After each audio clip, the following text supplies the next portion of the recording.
Howdy, folks. I hope y'all are having a good evening. This is amadpainter, a.k.a. Thomas Becker. I'm here with Mark Eddy, and this is Open Canvas on www.freedomslips.com, a.k.a. Revolution Radio. And we are totally listener-supported. We're the largest listener-supported station in the world, and we got y'all to thank for it. So I want to thank y'all, and if you got a buck or two, we'd sure appreciate it. Come on over to the website and kick it on in for us. We'd sure be able, that way we're sure to bring shows that are top notch. Don't you think, Mark? Oh, you couldn't beat yesterday's show, and tonight's just a continuation of it. I'm looking forward to it. Top notch, though, isn't it? Yes.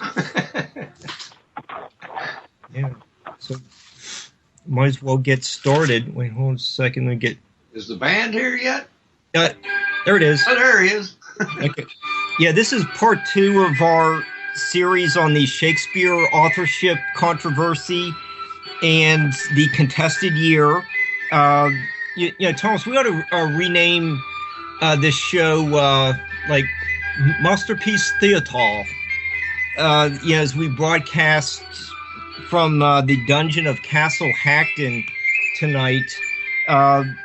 Joining us, we have Katherine Chiljan and Mark Anderson, who also contributed to the contested year. So welcome, Katherine and Mark. How are you guys tonight? Doing great. Thank you, very well. Good. Okay. Mark, that's going to be a tough fit to put that in the middle of part 1 and 2.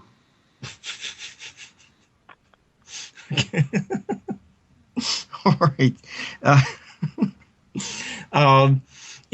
Mark, you were the editor of the contested year. For those who didn't hear the start of yesterday's show, could you explain to us the contested year, how you compiled this list of contributing authors to the book? Just a little bit background of the making of the contested year. Happy to, Mark. Well, and thank you very much for having us, all of us on your show, both yesterday and today.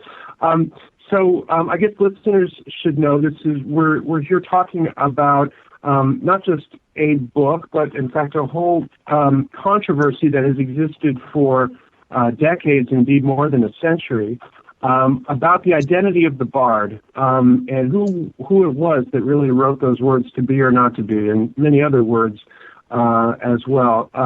And so what we're talking about today is a new ebook that's out that I co-edited with 2 other folks. The 2 other co-editors of this book were actually on yesterday's show, and I am on today's show. The other co-editor and a contributor to this book, Katherine Chiljan, is on the book is on a broadcast as well. And there were 16 other contributors in addition to that. So this is a big group effort. The book which is available on the Amazon Kindle platform. The full title of the book is called Contested Years. It's a mouthful. Here it goes. Contested Year: Errors, Omissions, and Unsupported Statements in James Shapiro's The Year of Lear, Shakespeare in 1606. I told you it was a mouthful. Now, the reason that we are looking at this one particular book, it's called The Year of Lear, Shakespeare in 1606, is because it's a book that came out last year, a very popular book that many people reviewed and talked about. It was on, you found a lot of people saying a lot of interesting things about Shakespeare in the year 1606. And there are many books about Shakespeare that are published every year, and it has been that way for a couple centuries now. The life of Shakespeare, as Charles Dickens said, is a fine mystery, and I tremble every day lest something should come up. And Dickens is one of a number of authors: Walt Whitman, Mark Twain, Henry James, Daphne du Maurier, many throughout the centuries who have looked at the works of Shakespeare and have said, there's something not quite right here. In so many words, Walt Whitman is my favorite example. He just said, I'm done with the Stratford actor. He's up the spout. I'm just completely done with him. That's practically a direct quote. I may not have it word for word, but that is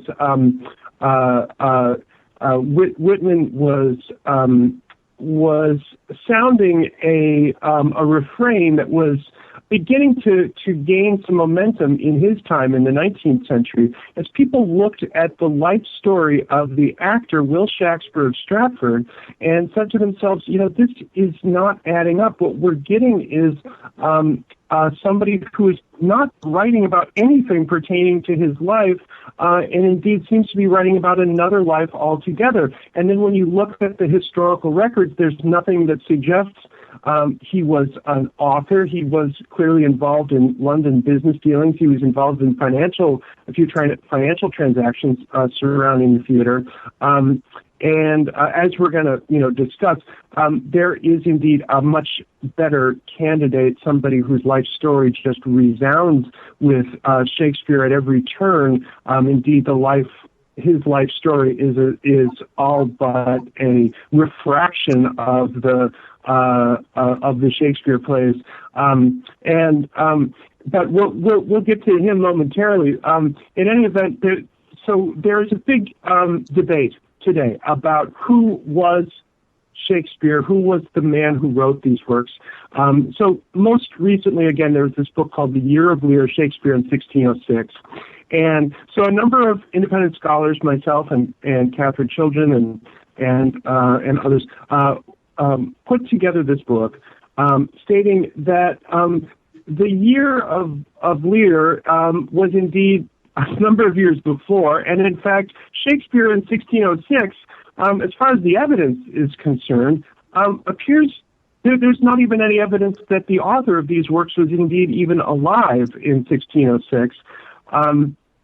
And so all of these, this lengthy book that spins these many elaborate stories about the author of these plays and all the things that he did in 1606, there's essentially it's a lot of airy nothing. There's not much to it, and so what we've done is we have used this recent book, The Year of Lear, Shakespeare in 1606, as an opportunity to say, well, hold on a second. If you actually look at the history, if you look at the records, you look at the evidence of Shakespeare in 1606, the author of these plays in 1606, what you find is a massive disconnect, and the evidence for the author, indeed, even doing anything in the year 1606, is vanishingly small. What I would love to get a chance to talk about later is, in fact, that the more likely author, a court poet and playwright, had died 2 years earlier, 1604. And so The Year of Lear was years before this book claims it was, and indeed in 1606, the author of these plays was pushing up the daisies. Okay, yeah, Mark, we will get into that for the second hour, so you can have all the time to make that case. So let's look at a few samples of what you are contesting. Katherine, you have make an interesting point about Shakespeare could have been a reviser of his own plays, and that's not uncommon. It's, Hitchcock remade The Man Who Knew Too Much.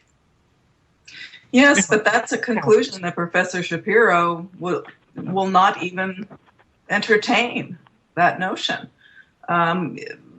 What most Shakespeare professors or scholars will say is that Shakespeare was a borrower, that he got old plays and he sharpened them up and turned them into something brilliant, or that he was a collaborator, or that he was paid to revise some plays.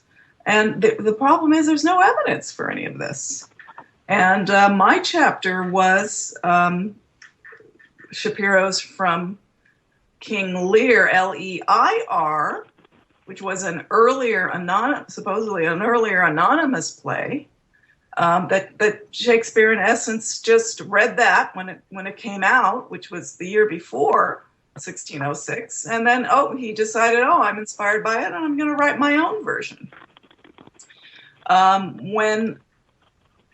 Since it's an anonymous play, why couldn't Shakespeare himself have written that? Why couldn't he have done it years earlier and decided to revise his own work?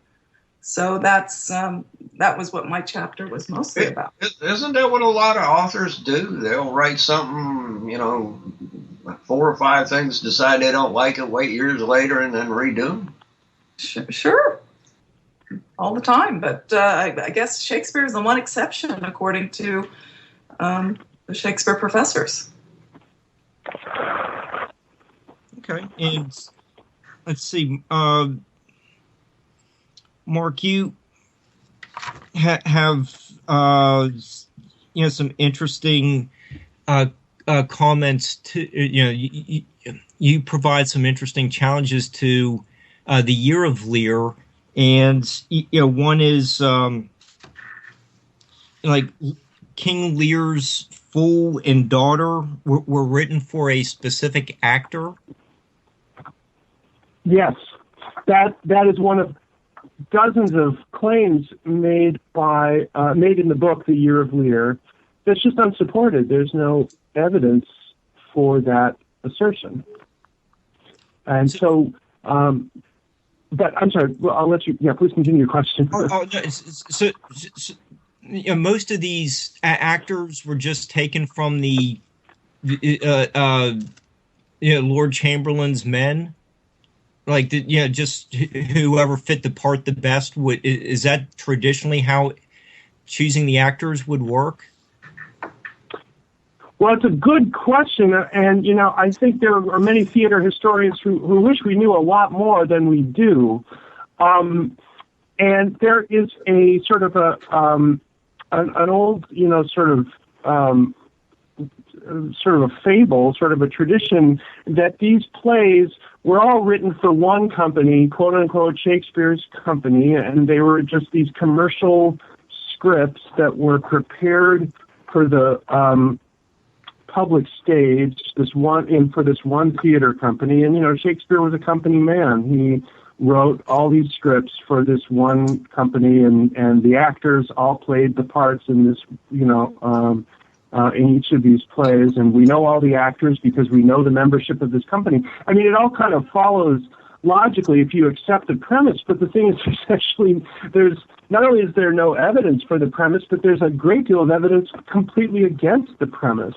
So, for instance, in the case of King Lear, what you have to imagine is that this play was performed, at some point. We don't even, Shapiro says that King Lear was performed in 1606. We don't have any evidence for that. But then, he goes on to, suppose, well, the cast must have been this character this actor must have played this particular character, and so on. And again, it becomes a little tiresome to say it over and over again. But at some point, you do have to come back to the documentary record and look at what is at what the documentary record actually says, and so what is. Where's the evidence? Where's the evidence for King Lear, having this cast or that cast? On top of it all, there's actually a record of a performance of a play called King Lear, Leir, and indeed there was a record of a performance of a play called King Lear at a theater in London in 1594. So 8 years before the supposed Year of Lear. Well, According to Shapiro's not just Shapiro, the sort of traditional Shakespeare professors, sort of the orthodox view is that there was this other play that looks astonishingly like an early draft of the Shakespeare play that was, staged years before. And then there was a publication of this other play, and then Shakespeare must have read it and then revised it. Well, as Katherine said, wouldn't it make a lot more sense if you're just talking about one play by one author, and it just existed? There was an early draft, and it was so. The earlier version of King Lear, Leir, we actually have a publication of that play. There's a happy ending of that, which, if you know the King, the Shakespeare King Lear, it's not exactly a happy ending for some of the main characters. But so it's interesting too, because there is first of all, there is a Queen Lear, or at least a recently deceased Queen Lear. There's no mention in the Shakespeare King Lear. Where is the Queen of the realm? You just have there's not even a hint of her in the Shakespeare version. But in its earlier version, there is a reference to a recently deceased Queen. Oxfordians, the contributors to this text, would point out that this is the story of the author. That, like so many of these plays, he is writing from his own life. He's dramatizing his own life on the stage. And indeed, his wife had passed away. His wife, who had given birth to 3 daughters. This might sound familiar. And she had died in 1588, and so she was recently deceased at the time this earlier version of King Lear had come out. And then by the time, by the late 1590s, early 1600s, her memory was long past, and I think, in later revisions, I mean, this is just a supposition, but it's a supposition that makes a lot of sense from the circumstantial evidence. In later revisions, it's the same play by the same author, and it's just better because the author has gotten better at what he's doing.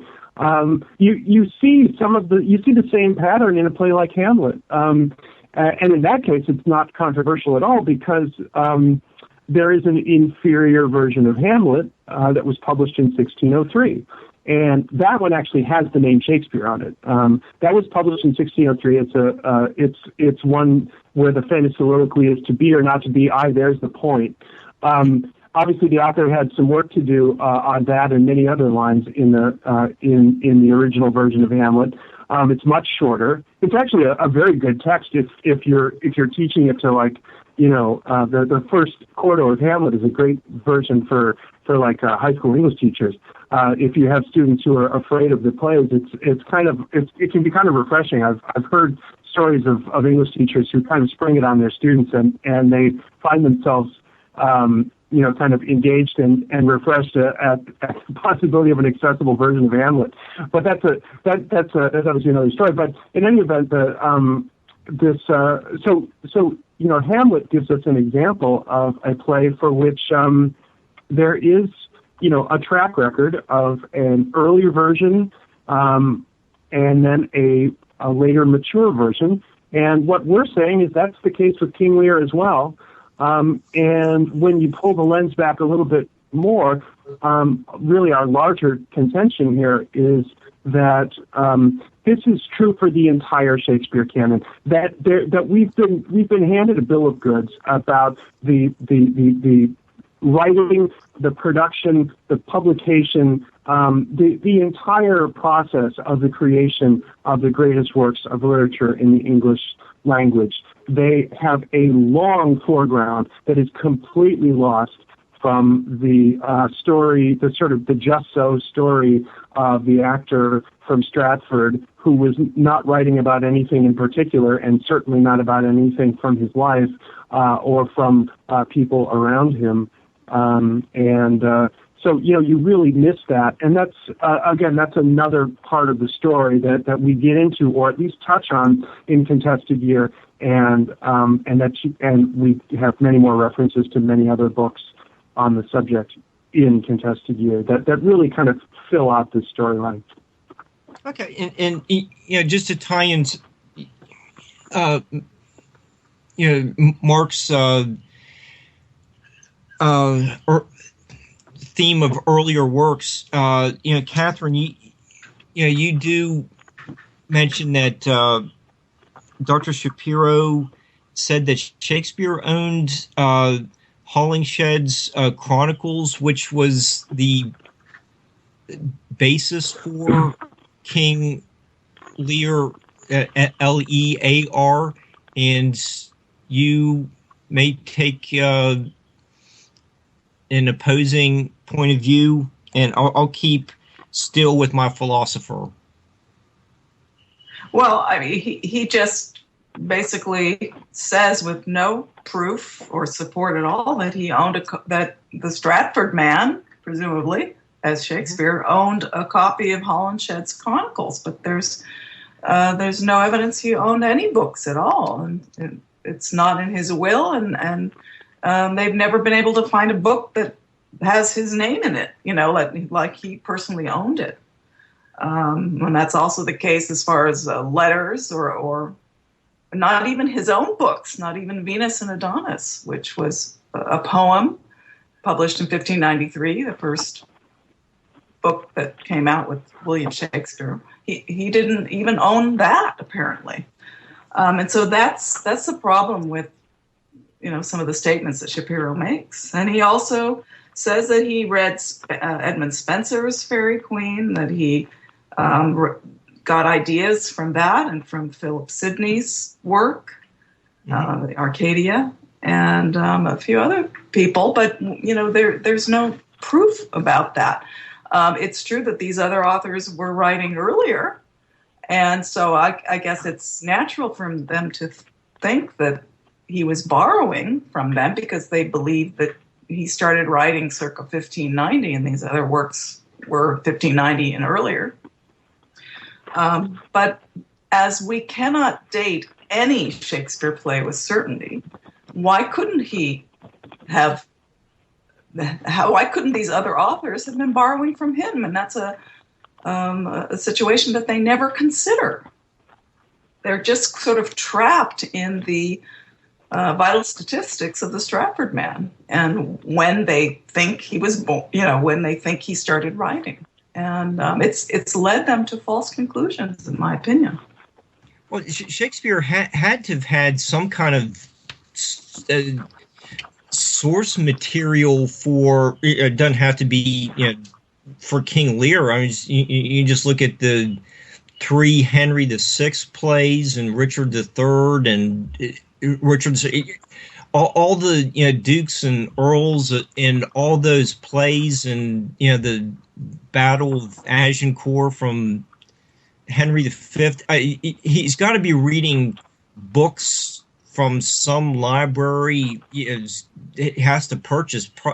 You got to buy a couple of them, and there's no evidence that he owned any of these. Right, and there's.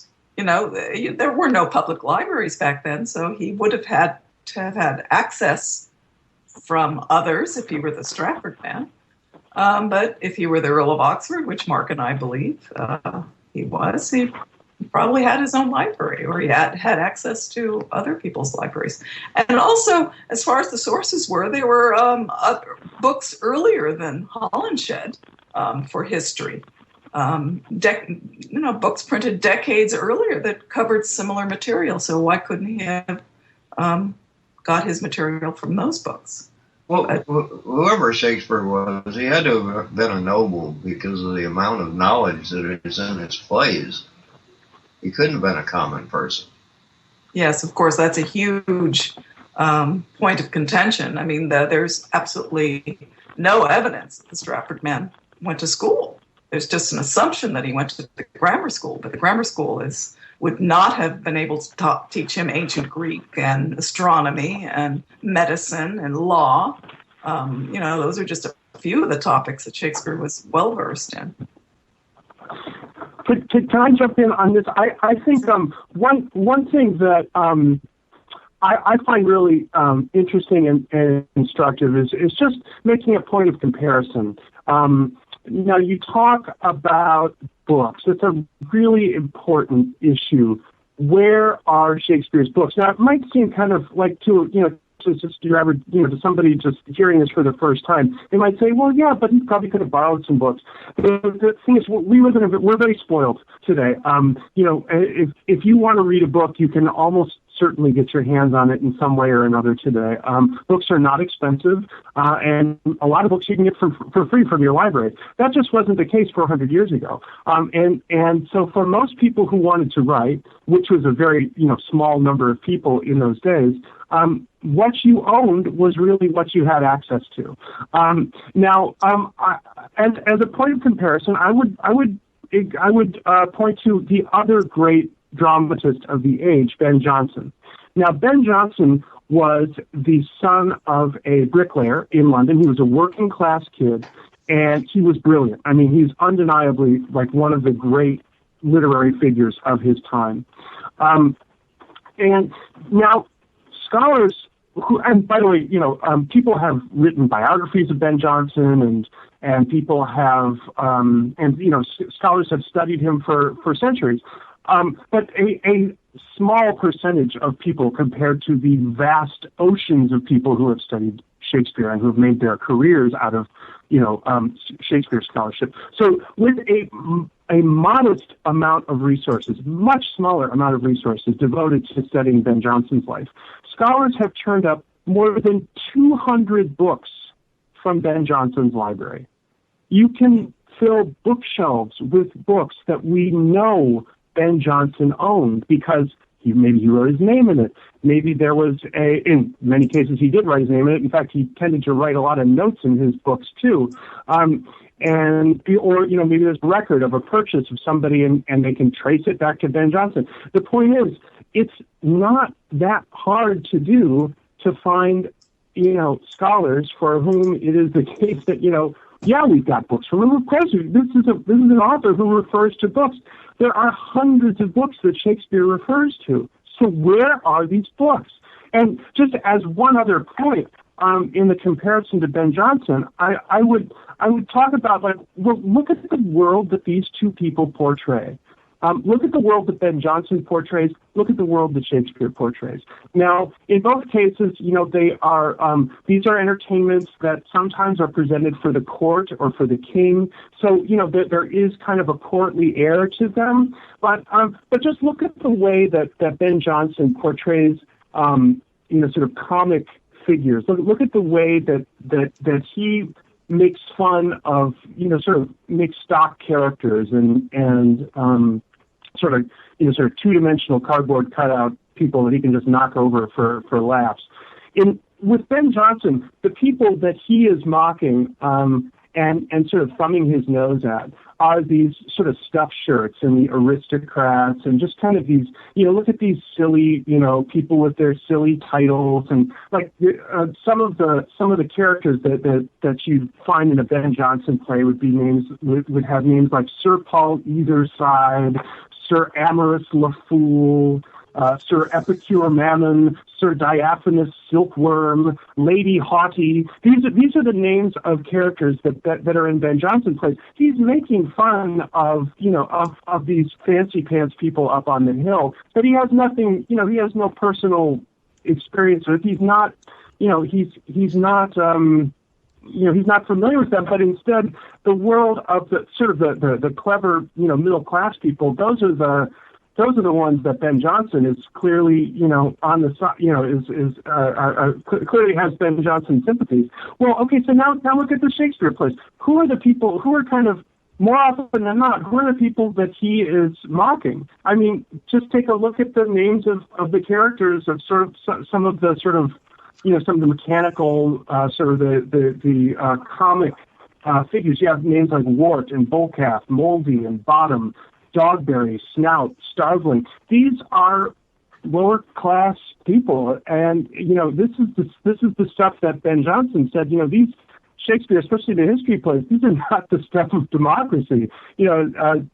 But Walt Whitman said, these plays seem to be written by the elite of the castle for the elite of the castle. Shakespeare is portraying, as Whitman said, and he says time and again in his conversations with Horace Strauble in the 19th century, these are plays of a man of great refinement, sometimes even a bit of snobbery towards the lower classes. I would add, as a humanizing factor, is that what happened ultimately is the author was this downwardly mobile aristocrat who came, I think, to his senses, probably was pretty haughty and arrogant in his youth, but was destitute and outcast and abandoned by the end of his life, and really came to embrace his humanity by the end. So there is kind of a redemptive quality to it. But it's true that with Shakespeare compared to Ben Jonson, you have entirely different worlds, entirely different universes that the historical record points to. And yet again, many people, Walt Whitman included, looked at this and said, this makes no sense with this actor from Stratford. What's clearly the case, as Whitman said, is these plays seem to be written by the perspective of one of the wolfish earls or some born descendant or knower. That's a direct quote from Whitman. One of the wolfish earls seem to be the authors of this play. Well, indeed, Walt Whitman was right. Okay. That's a lot of information to process. Let's see. Mark, one of the comments, we could kind of maybe get started on this hour and develop more in the second hour is about the play The Spanish Maze and similarity to The Tempest, because we already have a couple people starting to put a few things in the chat room about The Tempest, and this would be a little preview for hour two when you could develop this for like Kevin and Banjo Picking Gal. So can you tell us a little bit about how this Spanish Maze fits into the contested year? Yeah. Well, so the contested year, again, this new ebook, Contested Year, is a response to this book called The Year of Lear, Shakespeare in 1606. Now, in this book, it's kind of a long exercise of square peg and round hole. What the author of The Year of Lear tries to do, Professor James Shapiro, is take the record, the documentary record of Will Shakespeare, the actor, and fit it into what we know about the author of these plays and about sort of the performances of these plays. Excuse me. There is a so he makes a reference. James, in The Year of Lear, makes a reference to an anonymous play. There's a record of a performance at court of a play called The Spanish Maze, and it's kind of it's just kind of a passing remark in The Year of Lear. Shapiro says, the King's Men also performed the anonymous and now lost play, The Spanish Maze.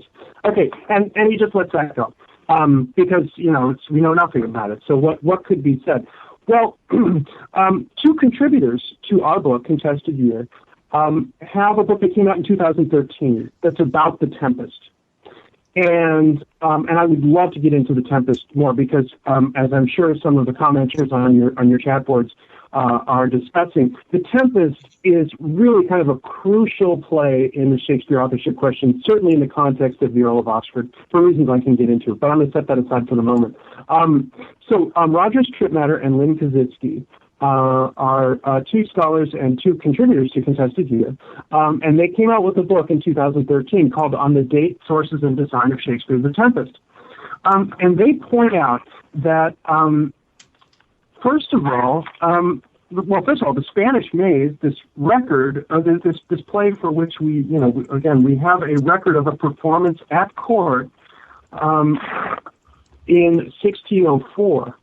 And, what do we know about it? It might seem, at first blush, it might seem a little curious that they're saying, well, wait a second, this seems like The Tempest. Why would that be? Well, first of all, Milan and Naples are the two locations in Italy where most of the characters in the play The Tempest come from. Obviously, The Tempest takes place on a deserted island somewhere. We don't quite know where. There's a number of people who've argued, different locations. But the original, the point of origin of most of these characters is Milan or Naples. Well, in the late 16th, early 17th century, Milan and Naples were not part of Italy. They were Spanish dominions. If you went through Milan, if you traveled through Naples, you would be traveling through a Spanish possession. So it is no exaggeration to call those cities Spanish cities in the early 1600s or in the late 1500s. So that's the first point. Second point is that essentially The Tempest is this long wandering. If any of your listeners are familiar with the play The Tempest, it is a play about these characters wandering through this desert island. It's a long, labyrinthine wandering of these various characters, these various Spaniards. Let's call them what they were in the early 1600s.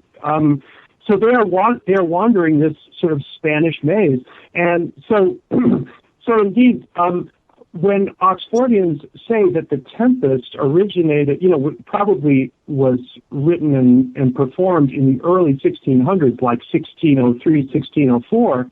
We can point to this court record of a performance of a play that is supposedly lost called The Spanish Maze and say, hold on a second, we might have that play, we might know that play. It is arguably The Tempest. Okay. Mark, you're going to be developing that next hour, but it just seems like the professors I had who covered Shakespeare, they made a lot about The Tempest too, but it was about the new, like the setting was in the Bahamas. It was kind of like a new world view of Americas in the early 17th century. So, do you want to get into that now? I mean, I'm happy to. Whenever you feel it's appropriate, I just will tell you, I don't want to have another long question here and use up our allotted time here. So I'm happy to get into it when you want.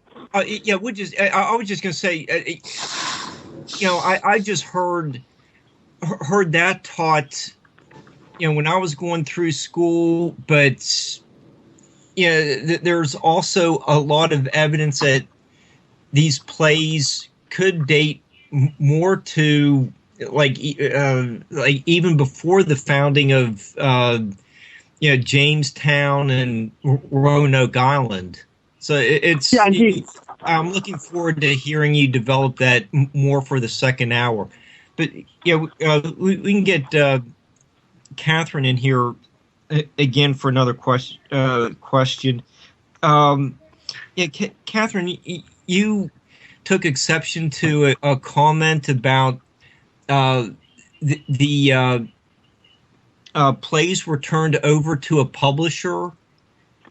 Is that another example of the guesswork that seems to have been inspired the Shakespeare Oxford Fellowship people to have a real disagreement with the Year of Lear? Oh, yeah. I mean, there's absolutely no evidence that any acting company gave text to a publisher. And certainly there's no payments to Shakespeare for any publication or any play. So it's a pure speculation. And if you look at the quality of the texts, they're incomplete. Like, for example, I think there's 100 lines in the first quarto of King Lear that do not appear in the folio. And then the folio version, which is the later 1623 version, there's 300 lines that didn't appear in the other one. And of course, there are mistakes, too. And that's one point of contention. Shapiro said that it was the author's mistake. He was absent-mindedly made a mistake for printing L-E-I-R instead of L-E-A-R. And that's, again, more speculation. I mean, where do we get the text? It's not even complete. So what makes you think that the author was being absent-minded? How do we know that these plays were not pirated versions by people who were sitting in the audience taking notes? Yeah, it just seems like a publisher would have picked up on all the mistakes that you just mentioned. Right. But, so whose fault is it? So, I mean, he's taking the point of view that the author gave them this text, and then they just printed it verbatim, and so it was the author's fault. But, I mean, all of this is just speculation. That's why this book came about, to correct everything. Okay, and in a related question, you note that nearly half the quartos contain a hyphen, but the hyphen is not used on the surviving legal documents. Right, and in about half of the instances that the name Shakespeare was in print, it had a hyphen between Shake and Spear, which right away raises the red flag that it could have been a pen name, which it was in our point of view. And Shapiro didn't even notice that. I mean, he made a big deal about the word his in capitals, but he didn't take note of the hyphen between, well, it was actually spelled Shack, S-H-A-K, Spear, but there was a hyphen in between it. And it wasn't because Spear was continued on the next line. It was right there in the middle. And if you look at the documents for the Stratford man, there is no hyphen in any of his names as they were spelled. So we think that Shakespeare is spear shaking, and that the author was either interested in jousting, which is a spear is an instrument for jousting, or he was interested in war, and the spear was a weapon of war. So, back to what Mark was talking about, how the point of view of the plays are really from somebody who is high up. And they're the ones, if they had artistic interest, they're the ones who would need a pen name or would need to write anonymously. And the Earl of Oxford was known to be an excellent playwright who wrote anonymously. So, everything fits very beautifully with the Earl of Oxford as a true author. Yeah, yes. Oh, I was just going to say the interest in jousting doesn't seem like a commoner like Bill from Warwickshire would be really interested in that. Most of the jousters during the period were actually participating in events before the Queen, usually on her day of accession to the throne. And they were all courtiers.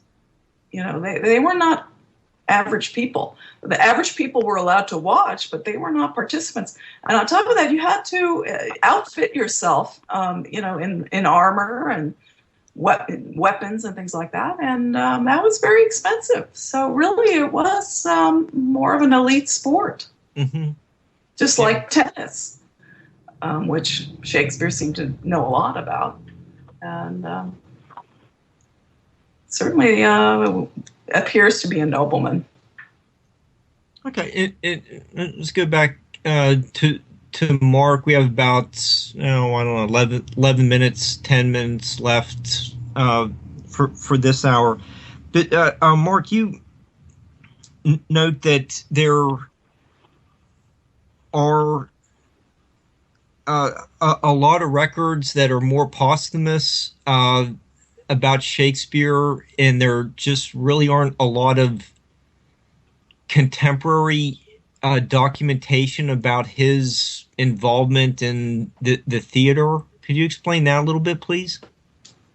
Sure.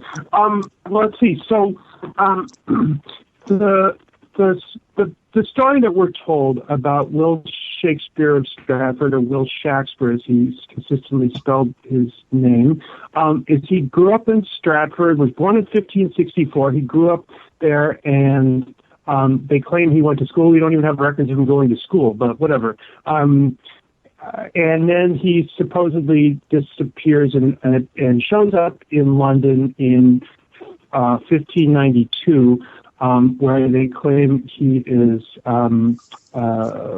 referred to in a couple books. And then they say, he's off to the races. He writes a bunch of plays, and in so many words, he retires back to the country, and he dies in 1616. That might sound a little flip, but if you actually look at the documentary record for Will Shakespeare of Stratford, it is not that much more extensive than what I've told you. Mark Twain wrote a wonderful book, which is actually in the public domain. You can just look it up on Google Books and download it for free. It's called Is Shakespeare Dead? And I highly recommend that your listeners just check it out of Google Books. It's wonderful. It's classic Mark Twain. He's at his top form. It's actually the last book he wrote in his life. And he was entertaining this authorship question that was, becoming really kind of gaining a lot of momentum in the early 20th century when he wrote Is Shakespeare Dead?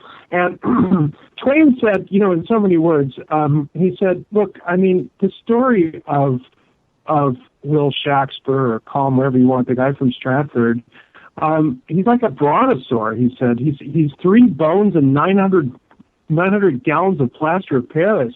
It's just, we have these little elsewhere in Is Shakespeare Dead? I think Twain says, it's like we see this vague file of chipmunk tracks through the dust of Stratford village, and then we must infer that Hercules has been along there.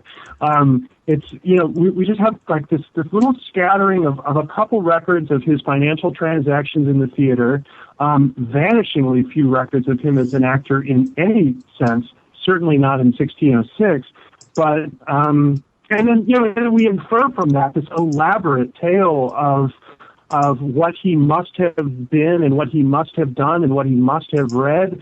And biographies of Shakespeare that are honest are full of those supposititious statements. They just say, well, and then in this year, he must have gone to this play, and he must have met this person, and he must have read this, and he probably saw that. And look, he probably knew this person. But what the reader is left to infer is, well, we really can't find anything about this guy. This is a person for whom we have, there is probably more man hours devoted to discovering the life of Shakespeare than probably any person in history, save for Jesus Christ. And we still can't put together even the most basic biography without loads and loads of supposition. Why is this? It boggles the mind that somebody should be that elusive This is one of the motivating factors that leads people like Katherine and myself and many other scholars and writers and actors and directors and performers and people from all walks of life to say, hold on a second, this makes no sense at all. You take all this vast absence of evidence about Shakespeare of Stratford on one side, and then you have this vast preponderance of circumstantial evidence on the other side for Edward de Vere, Earl of Oxford, which we're going to get to more in the second hour. And it just makes so much sense. It's just so bloody obvious. I'm sorry. I don't mean to. I guess that was. I don't mean to sound flip, but it's just such a. There's a lot of evidence and there's a lot of circumstantial evidence. This is a big case with many aspects to it. And so I don't mean to. I don't mean to to make it sound simple. It's not simple by any stretch. But what it is certainly, I think, fascinating and engaging for people on all sides of the debate. And to be fair, there are people, throughout for the last couple centuries who have said, well, Shakespeare must be this guy or there must be that guy. And there's dozens of candidates that people have proposed over the years. But really, the one that I think has stuck around, the longest and had the most adherence over the longest amount of time, I believe is Edward de Vere, Earl of Oxford, again, because there is so much circumstantial evidence for his claim, and there's so vanishingly little evidence for Shakespeare of Stratford. But in terms of I think your question also pertained to the records of his acting. The book, The Year of Lear, Shakespeare in 1606, the book that we are responding to in Contested Year, it makes all these, claims about, he reduced his acting hours in 1606 or 16. I forget exactly what the story is that The Year of Lear claims, but not only is there no evidence that he reduced his acting hours, there's no evidence he acted in 1606. Indeed, if a book were to be honest about what we have, at least from Will Shakespeare of Stratford from 1606, this would be a very short book, The Year of Lear, Shakespeare in 1606. First of all, King Lear, The Year of Lear is probably just a fiction because this play was almost certainly composed and completed in different years. This is many of these plays, I think, and King Lear included, were written over, begun in 1 year and then revised and revised and revised, and then ultimately came out in its final form. The record of a performance of King Lear in 1594 certainly suggests this Lear was written by that point, and I think into the 1590s and into the early 1600s. The subtitle of Shakespeare in 1606, really, I can tell you what happened to Will Shakespeare of Stratford in 1606. He owed Ralph Hubbard £20, and he was a tenant of a cottage in Rowlington, Warwickshire. That's Shakespeare in 1606. I just told you the whole story of what we know of Will Shakespeare of Stratford-on-Avon in 1606. He owed a guy £20 and he lived in a cottage in Warwickshire. That much we know. That's it. That's what we know about him in 1606.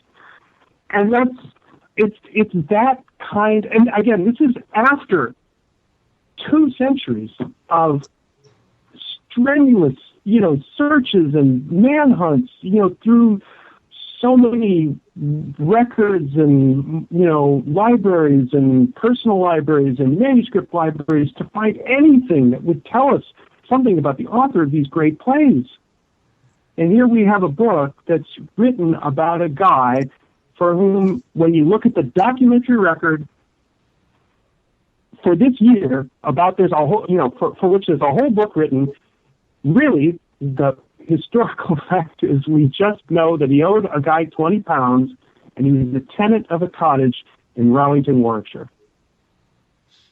Okay, yeah, we're down to about a minute or so left. Katherine, do you want to say it?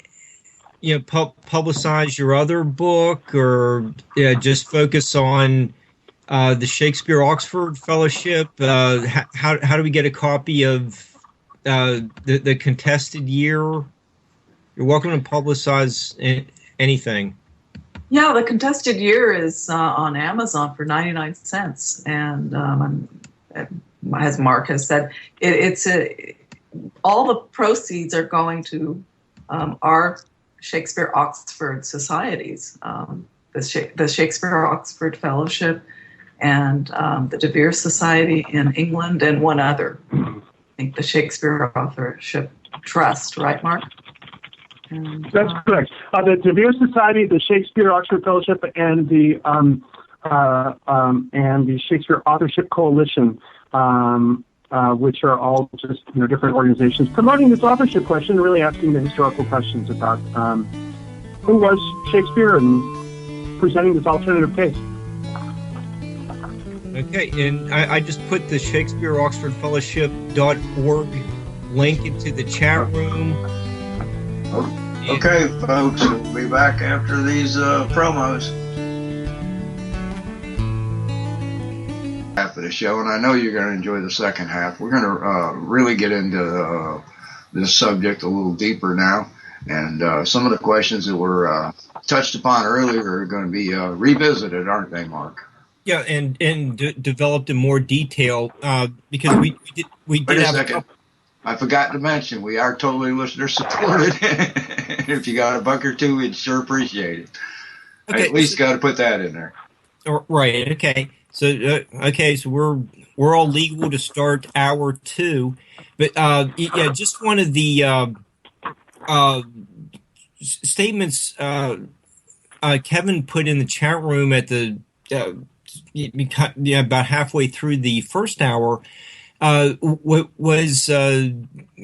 thought Anonymous was a really interesting movie, and Mark, that really touches upon the Shakespeare Oxford Fellowship.org website. What your group's about.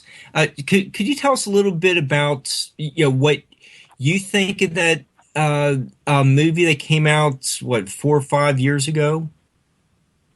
Sure. Yeah, the movie directed by Roland Emmerich called Anonymous.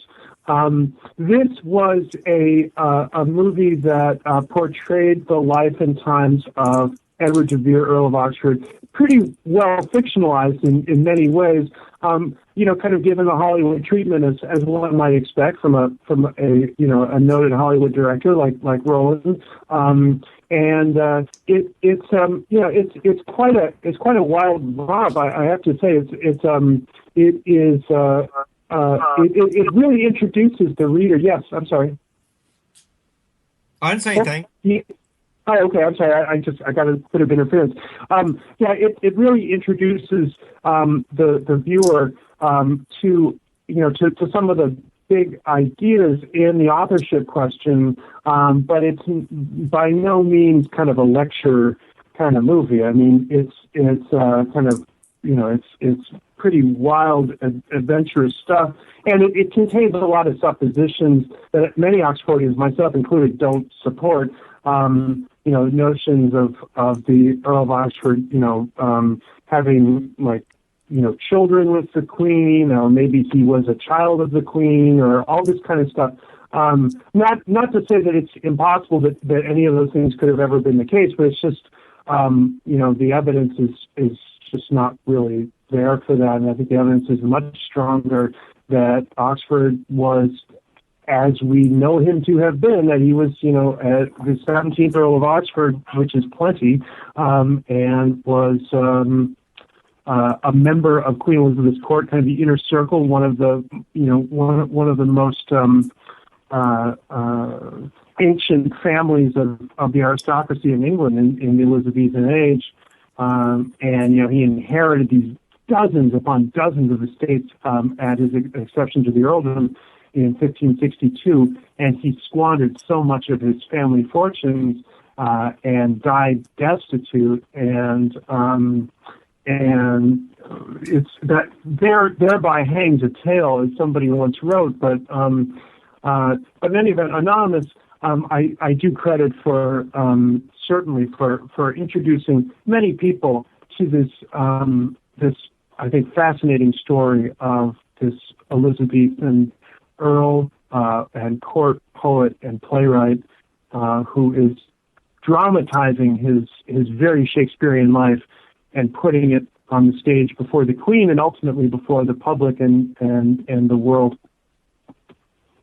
Okay, and Kevin seems like he is satisfied with your answer. So, we'll move on to some more of the intrigues about your book. But Katherine's book, Shakespeare Suppressed, looks at why Shakespeare, the man from Stratford, was not the author of the plays we read in high school. Mark, your book, Shakespeare by Another Name, is more of a biography of the person you think is the author of all the world's most revered canon. So there's, I think that both of you and Katherine are touching on the same subject, just it's presented in different ways, and both of your books are highly endorsed by Sir Derek Jacobi. Derek Jacobi. Mm-hmm. Yeah, that must make you feel really good about that. It's like, that's what he's kind of like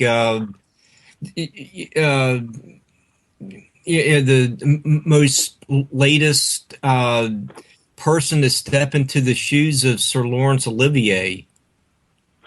Yeah, absolutely. It's and Derek, Sir Derek, Jacobi is I commend his taste. I am a big fan of Katherine's book, Shakespeare Suppressed, and I recommend it to your listeners. And Derek wrote the foreword to Shakespeare by Another Name, and he is indeed, I think, one of the great Shakespearean actors today. And it's interesting when you look at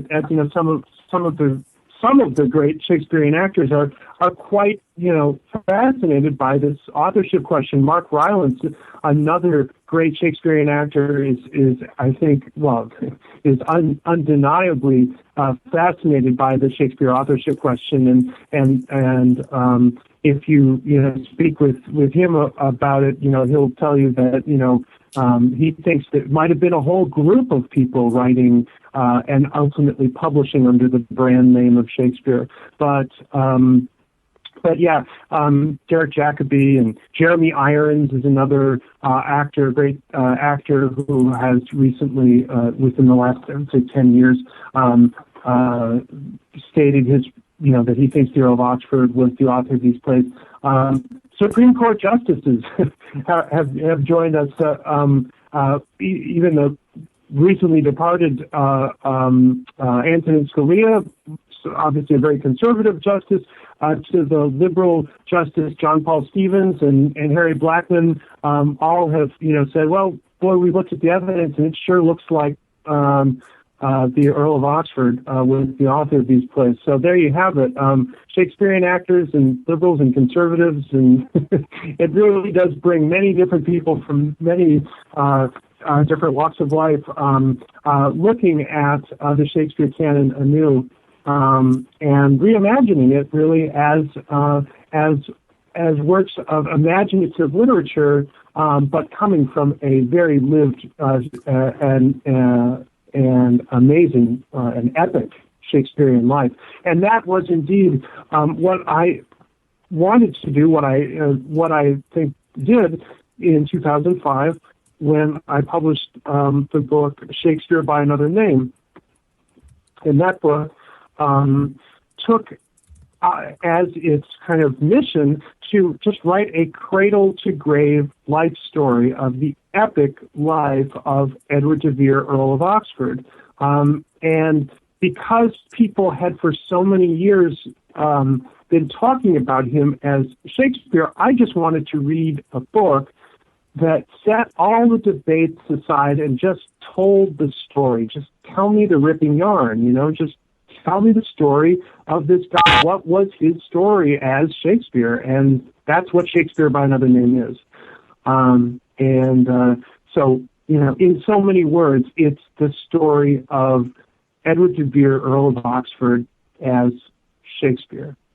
And just hundreds of connections that between life and the works and all the so many works by so many people and so many writers of the time and historical moments from the Spanish Armada to Oxford. The Earl of Oxford was involved in some of the efforts to fight off the Spanish Armada. He sat on the jury that tried Mary Queen of Scots. He sat on the jury that tried the Essex Rebellion, the rebels, the Earl of Essex and the Earl of Southampton. The Earl of Southampton being the fair youth of the Shakespeare sonnets, and here you have potentially the author of these sonnets sentencing the fair youth to death, because that's what happened. Historically, we know that the Essex Rebellion produced a treason verdict that, resulted in the death sentence for the Earl of Essex and the Earl of Southampton, and we know that Oxford was on that jury.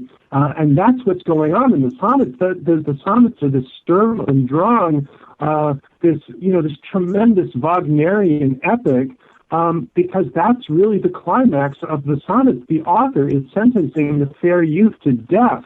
That's just a tiny part of this vast story that is just, it's phenomenal. As I note in my afterword to Contested Year, which we discussed in the last hour, that the square peg round hole exercise of fitting Will Shakespeare's life, or trying to fit Will Shakespeare's life into the Shakespeare plays and poems.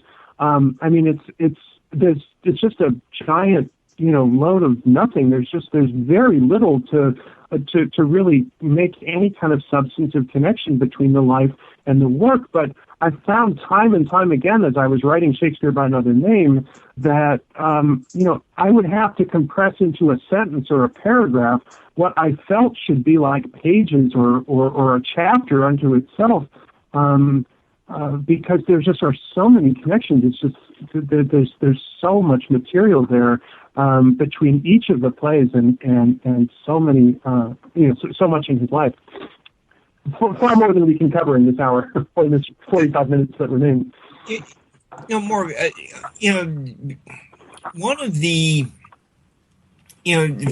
from reading your book, one of the most convincing pieces of evidence that Edward de Vere was the author was his foreign travels. You really get into his grand tour and being in Italy for quite a few months. Could you tell us about what kind of connections you saw between his stay in Italy and what we find in maybe some of the, say, Merchant of Venice or some of the other poems? Absolutely. Yeah. So the Shakespeare plays, there's sort of 37 canonical plays, but if you kind of widen the scope a bit, you can get a few more in there. But in any event, several dozen plays are the core of the Shakespeare canon. Many of those plays are set in England. The Shakespeare history plays are all set in England. And then others like Cymbeline and King Lear are set in England. And then there is one region, one country, or well, it wasn't really a country then, but certainly one part of Europe that time and again the author seems to kind of gravitate to, which is Italy. So there's about a dozen different Shakespeare Italy plays. And if you stick pushpins in a map as to where are the locations in Italy that the Shakespeare Italy plays portray, you have Venice, there's the Merchant of Venice, there's Othello the Moor of Venice, you have Two Gentlemen of Verona, you have Romeo and Juliet between, Verona and Mantua and things like that. And so you kind of compile the list of all the cities and locations, and you get a map that kind of clusters in the northern regions and then kind of around the perimeter and then down towards Sicily. But it's a very peculiar map. It's not like it's, widely distributed on every place in Italy. Well, Edward de Vere, Earl of Oxford, he moved to Italy. He bought a house in Venice, and he toured Italy for a better part of a little bit more than a year when he was 25 years old, and 26 years old. And so you look at the ports of call, the places where we know he traveled to, and I describe it at some length, a couple chapters of Shakespeare by Another Name, and it's basically the Shakespeare Italy plays. I mean, it's a very close match. It's not precise, it's not one-to-one, but it's astonishingly close. That is to say, the ports of call, the documented ports of call of Edward de Vere, Earl of Oxford, when he traveled and when he lived in Venice and he traveled around Italy, that's basically Shakespeare's Italy. Those are the regions, those are the cities, the city-states that Shakespeare portrays. And you could, conversely, what are the places that are left out? And it's, where are the regions of Italy that Shakespeare doesn't portray? There is no Merchant of Reggio. There is no Two Gentlemen of Bologna. Indeed, Turin, Parma, Bergamo, Livorno, Rimini, Bologna, Ravenna, Reggio, Modena, Sardinia, Corsica. All of these places are nowhere, to be found in Shakespeare. Well, those are the same regions that the Earl of Oxford never traveled to, that we can tell. So it's no, it's like this little thumbprint that you find in the Shakespeare canon. That's another piece of evidence for the Earl of Oxford is the likely author of these plays. Yeah, and you mentioned the painting on the ceiling of one of the palazzos, and there's another example of Titian and its connection to the rape of Lucrece. That's correct. Yeah. Those the unusual paintings or the unusual depictions of like a certain mannerism, or and you have one where there's a hat. It shows up in the Shakespeare works. I mean, someone has to. The author had to have been there to pick up on this like little quirky, twist to the story. Could you explain that? Absolutely. Yeah. So there are. I mentioned these Shakespeare plays. Shakespeare is also the author. Again, Shakespeare. I'm using the name as a probable pseudonym here, or at least that's what Oxfordians contend. But the author of Hamlet is also the author of a couple epic poems. One is called Venus and Adonis, and another is called The Rape of Lucrece. They were published in 1593 and 94. And each of them, as it happens, each of these epic poems, these long poems, is describing what turned out to be an Italian work of art. Now, in the case of Venus and Adonis is a legend, a myth of this goddess Venus and this mortal Adonis and their love story.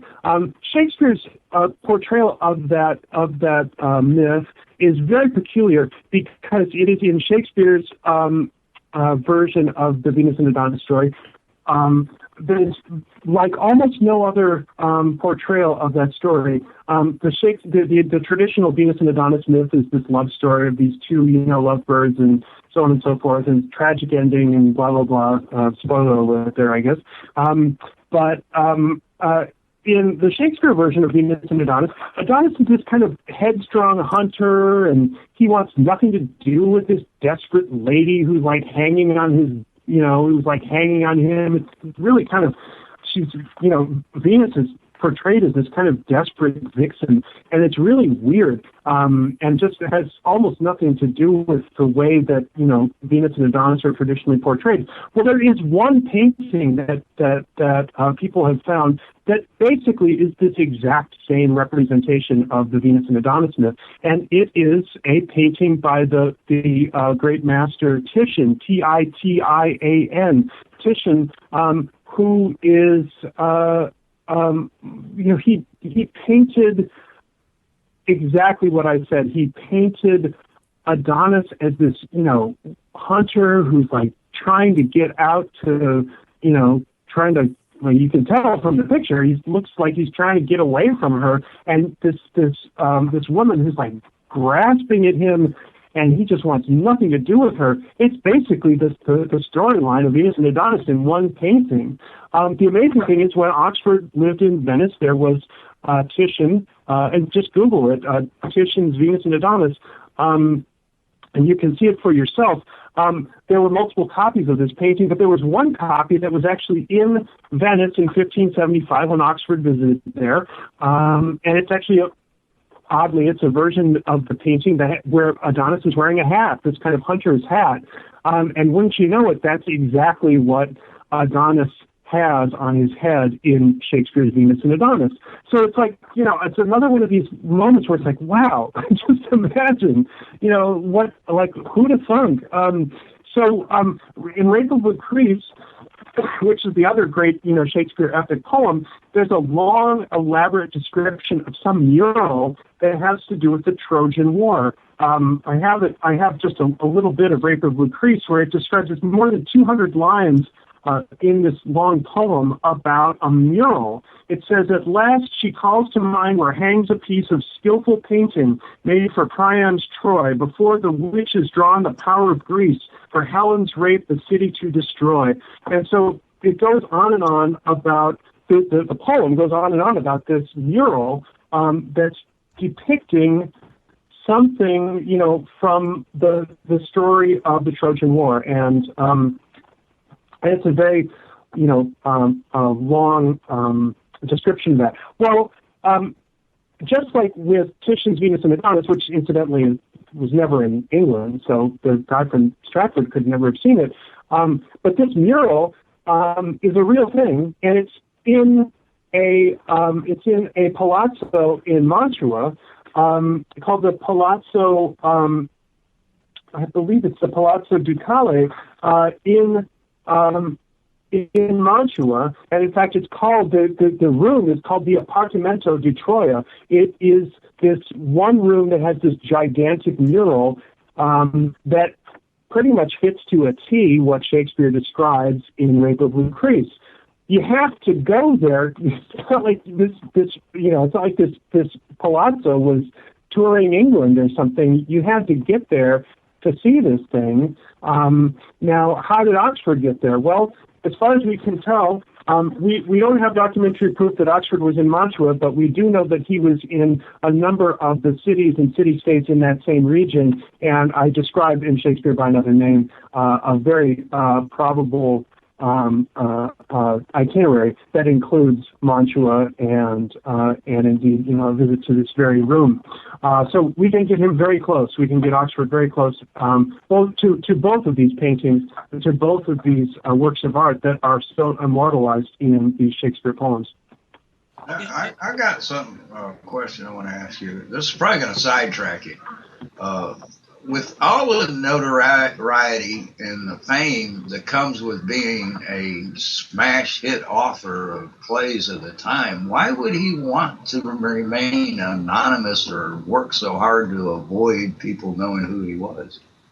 I love that question. Yeah, I get that question often. It's a totally natural question. I appreciate it because it seems to make no sense.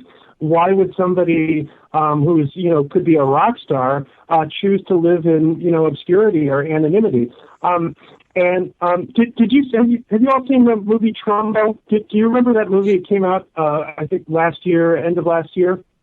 Have you ever heard that movie? I'm familiar with Bryan Cranston. It's worth looking up, maybe just to watch the trailer. I mean, but in any event, it's the story of this screenwriter, blacklisted screenwriter in Hollywood in the 1950s and 60s. And what happened was he was so politically controversial. He was blacklisted for being I think he had a flirtation in his youth with the Communist Party, and that was enough to damn him for life. And so he couldn't get work as Dalton Trumbo. So he wound up having to write his screenplays anonymously, and then he started writing screenplays under an assumed name. He ultimately hired a frontman to stand in his stead. A guy, in one case, there was a guy called I'm forgetting his name right offhand, but it's let me see if I can find it right offhand. Ian McClellan Hunter is the gentleman's name, and Ian McClellan Hunter was a writer in this case, and he said that he wrote all these screenplays that actually Dalton Trumbo had written. And so Trumbo, because he was so politically controversial, he couldn't get work under his own name. So he assumed other people's names, and in some cases he assumed other people's identities. Incidentally, Ian McClellan Hunter was in fact accepted the Oscar for the movie Roman Holiday with Audrey Hepburn and Gregory Peck. That was written by Dalton Trumbo. It was later revealed. So, so here we have a case of this, Hollywood screenwriter who's writing all these amazing, stories. And I think he had his hand in Spartacus, that great old Kirk Douglas movie. But he was just too politically controversial to publish under his own name or to produce screenplays under his own name. I figured it was to keep we're his looking head. at. What's that? I figured it was in order to keep his head. Yeah, indeed. There was more at stake than just his job. I think you're right. I think the stakes were much higher 400 years ago. And we live in a democracy today, and in a time when there is at least a First Amendment that claims to protect people's freedom of speech and freedom of press.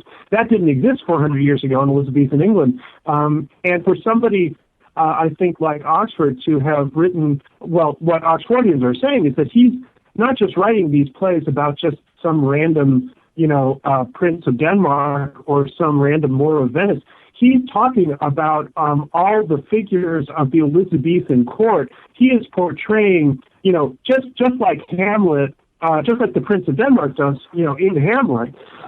when he presents his play within the play, he has this, in the play Hamlet, the Danish prince presents a play at court, and he explains, this is a play called The Mousetrap, and what happens in The Mousetrap in the play Hamlet? Well, the play within the play, and Hamlet is basically staging the murder of the king of Denmark, of Hamlet's father. So Hamlet says, the play's the thing wherein I'll catch the conscience of the king. That's what drama does, according to Hamlet. Hamlet says that plays is one way to stage some of the most controversial points and political points of the day, and that's what's going on in Shakespeare. This is somebody who is staging sex and violence at the highest level of Elizabethan society. And calling naming names and practically, and calling people out, including his father-in-law, the most powerful man in England, William Cecil Lord Burleigh, who's portrayed as the character Polonius, who is ritualistically murdered on stage in Hamlet. Hamlet says of Polonius, he's dead for a ducat. Well, William Cecil Lord Burleigh, Oxford's father-in-law, was the Lord Treasurer of England. So, I mean, the Hamlet is kind of gloating over this man's dead body. It's just one of, dozens upon dozens of aspects of, Oxford's life and the life of the Elizabethan court and many of the prominent courtiers of the age. He's just calling too many, it's just too politically controversial, I think, to ultimately be aired as the work of this insider in the court.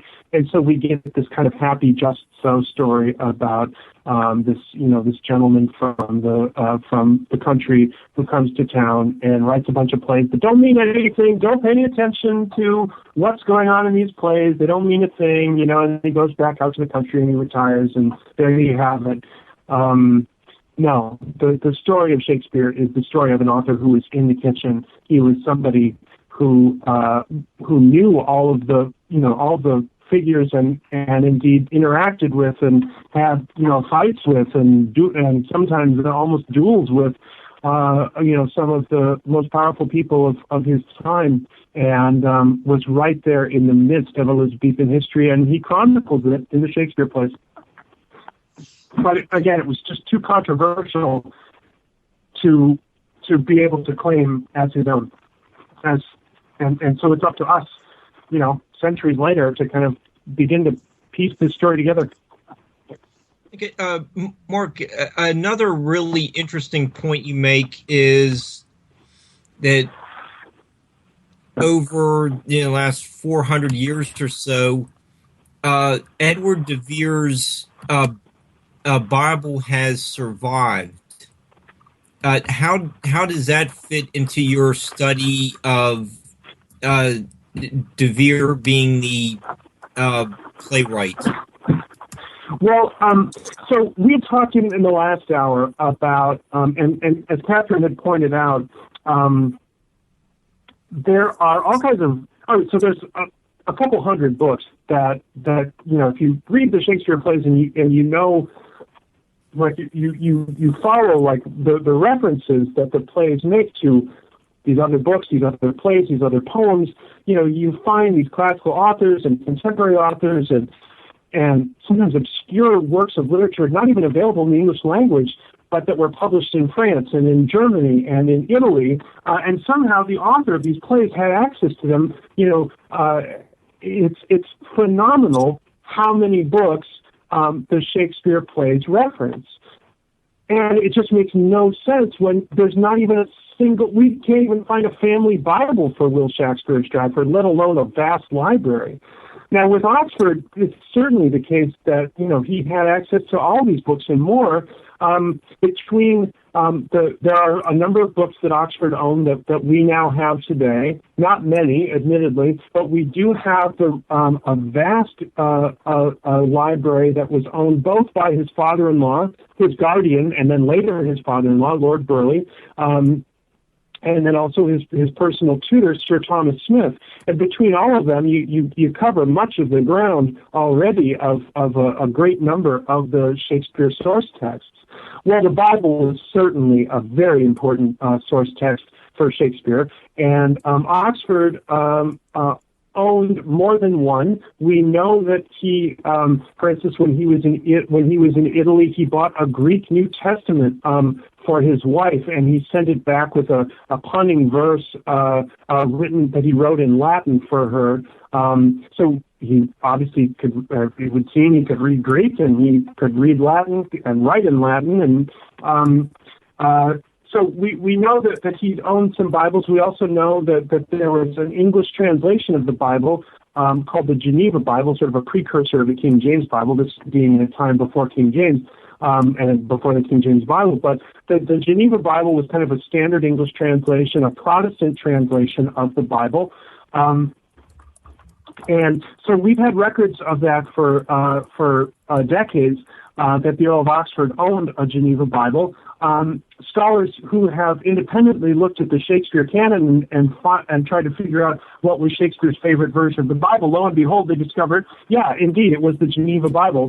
Whenever you can find a biblical quote in Shakespeare, that can be sourced to a specific English translation, more often than not, it's to the Geneva Bible. Well, sure enough, there you have it in the historical record, Oxford owned a Geneva Bible.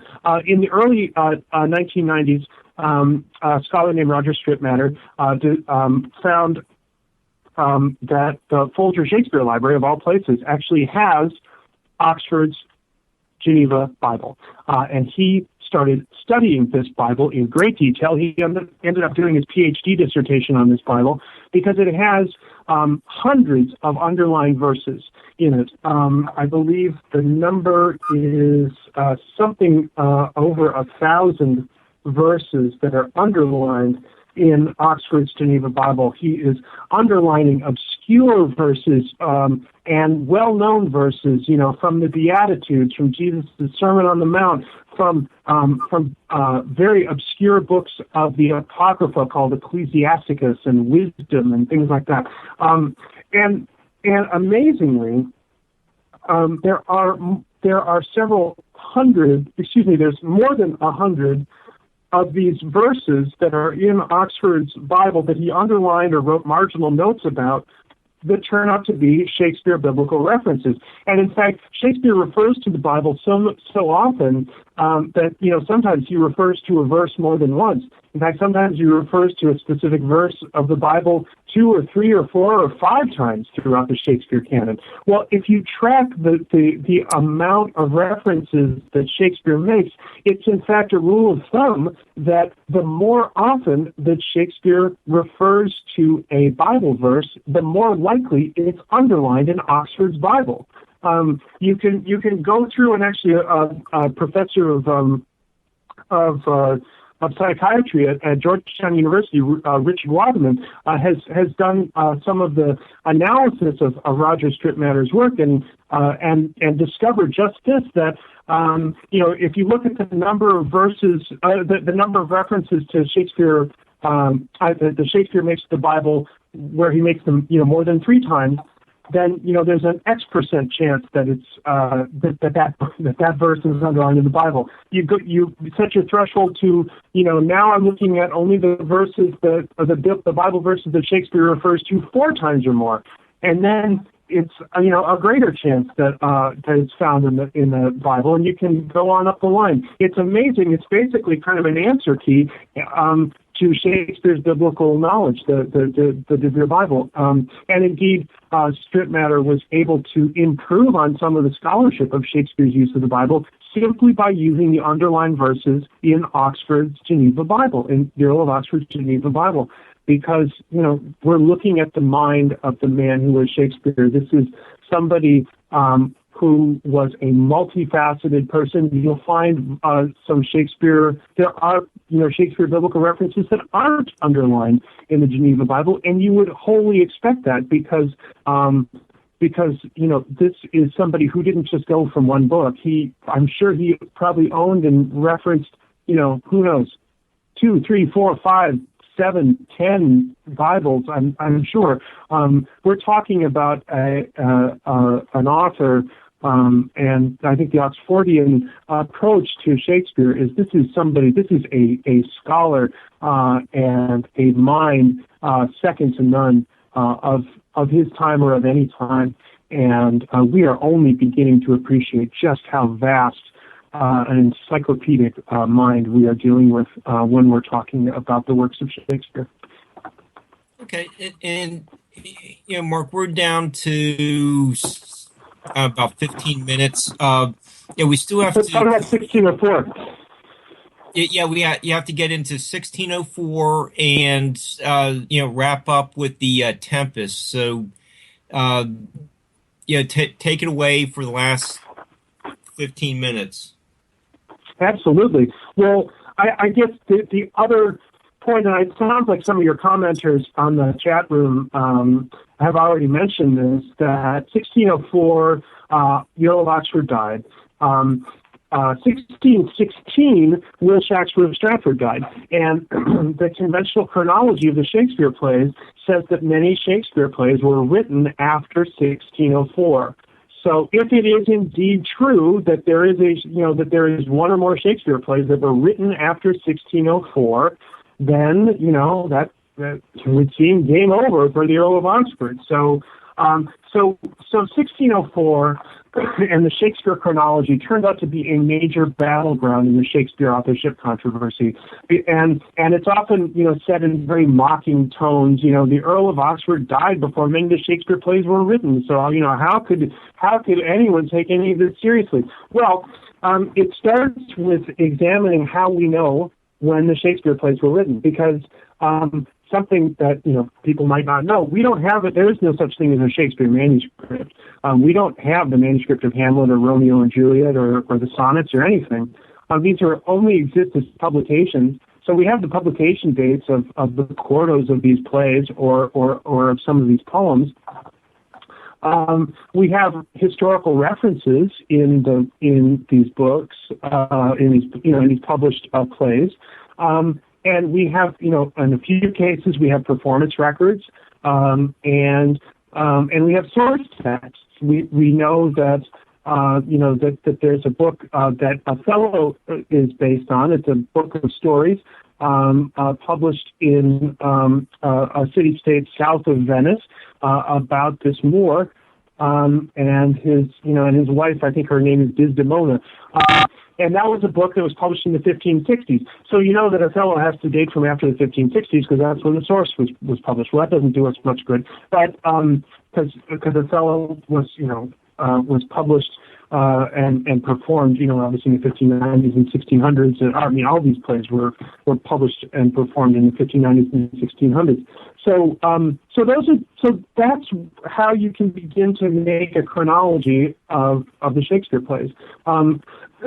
So you add it all up, and what you find is, lo and behold, that 1604, for no reason whatsoever from the Stratfordian point of view, is this line in the sand. 1604 is the year after which there is no published book that Shakespeare refers to. Why is that?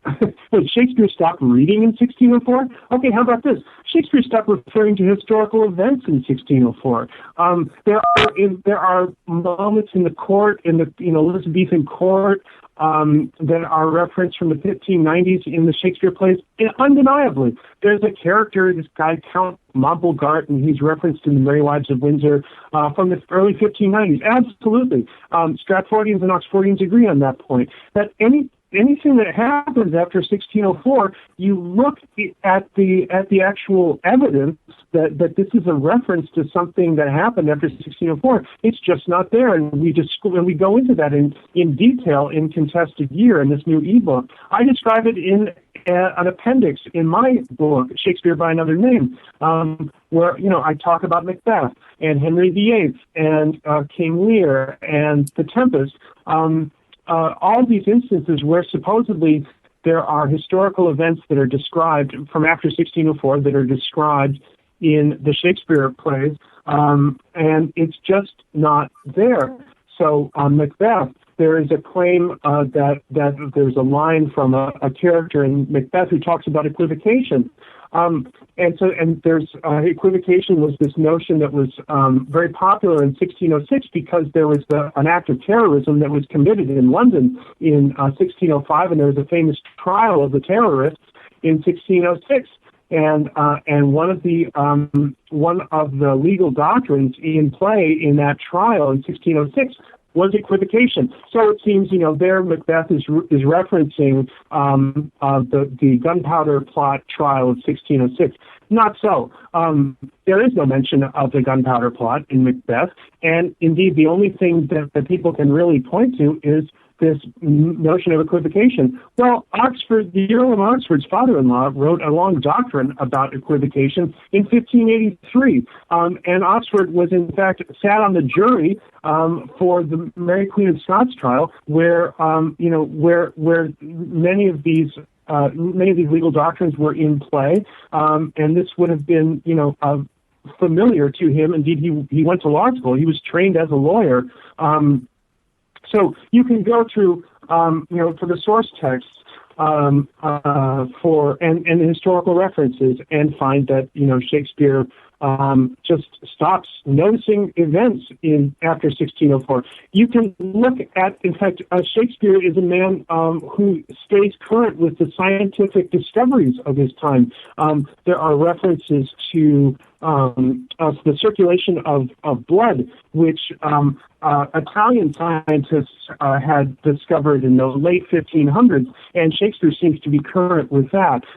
There's a reference to geomagnetism, studying, the discovery of that the Earth has its own magnetic field. This is something that was published in England in 1600. Troilus and Cressida, the Shakespeare play, jokes about that. There is an explosion of a star called Tycho supernova in 1572. Hamlet describes that very supernova. It's the Jan same star that's westward from the pole in Hamlet. And so there's all this science that's kind of contemporary, that's part of the kind of the conversation of the moment, and all that stuff is in the Shakespeare plays. And yet anything that happens after 1604, it just falls off the radar screen. So Galileo's work or Johannes Kepler, they are nowhere found in Shakespeare. There was, in fact, a supernova in October of 1604 that goes unmentioned in Shakespeare. The Earl of Oxford died in June of 1604. Okay, that's pretty convincing evidence that for 400 years we've been dealing with the wrong person. Can I mention the Tempest, though? Because I know people have asked about that specifically. And so this might sound like a complete aside, but so you must be familiar with it. So let's talk about. I want to talk about something seemingly totally irrelevant here. So spoofs, parodies. Like Austin Powers or Airplane or Spaceballs or Scary Movie or, like these movies that we see, and that we go to movie theaters and laugh at, all these people that are mocking, these other movies. So in the case of Austin Powers movies, they're mocking James Bond, or Airplane in 1980 is mocking, the airport disaster movies of the 70s. Scary Movie and the Scary Movie franchise is obviously mocking, the slasher movies of the 1990s and so on. So if you just looked, if I just gave you, say, and I told you nothing else, and you were you're someone from another planet, and I gave you an Austin Powers movie, and then I gave you kind of the James Bond movies, and I would say, which came first? Was it the James Bond movie or Austin Powers? I'd probably say James Bond. Right. I mean, it's the serious movie that always predates the comedy, right? Like a serious movie is not going to be making these kind of references to, just some weird spoof or something. It's always the spoof. The spoof has got to be spoofing something, right? So, so the spoof always comes after the serious movie, right? And you can just Google spoof movies, and you'll find dozens of examples. I defy anyone to find even one example where it's like the spoof comes before the serious movie that the spoof is supposedly about. Obviously, that just doesn't make any sense. Well, we have that for The Tempest. Okay, The Tempest is either a play, which is, it's not a spoof by any stretch. In fact, it's a brilliant. In some ways, it's a tragedy. It's a comedy. It's a romance. It's so many things. And we have these plays called Eastward Ho from 1605, Darius by William Alexander from 1603. There's a play by this German playwright Jacob Eyrer, and it's called De Schöne Judäa. I don't know if I got the German pronunciation right. He died in 1605. So we know that these plays all come from, the time period 1603, 1604, and they all reference The Tempest. Now, either The Tempest somehow, is, and in fact, the German play is in fact a spoof. It contains a whole spoof on The Tempest. So either The Tempest is inexplicably taking these completely inferior plays and somehow adapting them into its structure, or The Tempest came before these plays. The Tempest came before 1603, 1605. Now that good point. So that's one of a number of points that are made in this book by Roger Strittmatter and Lynn Kazitsky, called On the Date, Sources, and Setting of Shakespeare's The Tempest, where they go through and they completely dismantle the case that The Tempest was written in 1609. There is no evidence for that claim, and I don't have time to get into all of it, but I can tell you that this notion that The Tempest is referencing this unpublished manuscript by this character, what's his name? Why am I blanking on it? William Strachey. William Strachey's manuscript from 1608, 1609, which is supposedly a source text in The Tempest, they just completely, they cut that theory to shreds. And The Tempest is an Elizabethan play, like all the other Shakespeare plays. The Earl of Oxford died in 1604. Queen Elizabeth died in 1603. So there was a brief 1 year span where the Earl of Oxford was alive, but Queen Elizabeth wasn't. But basically, I mean, the Earl of Oxford's life and his entire career is essentially the Elizabethan age. And indeed, the Shakespeare plays are essentially Elizabethan plays. And The Tempest is an essentially Elizabethan play for which there's no evidence that it was written after 1604, despite all these elaborate claims about Strachey's manuscript and all this stuff. And Kazitsky and Strittmatter just do a wonderful job. They devote a whole book to taking this whole crazy notion apart that the William Strachey's unpublished manuscript was somehow a source for Shakespeare's The Tempest. It's just not so. And indeed, what they find is there were books from the mid-16th century, from the 1560s or even earlier, that were probably Strachey's sources, that were also The Tempest sources. And in fact, some of those books were in the personal libraries of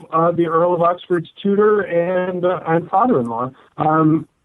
And so, so yes, it's certainly true that The Tempest has many sources, and those sources were also found in this unpublished manuscript from years after Oxford died.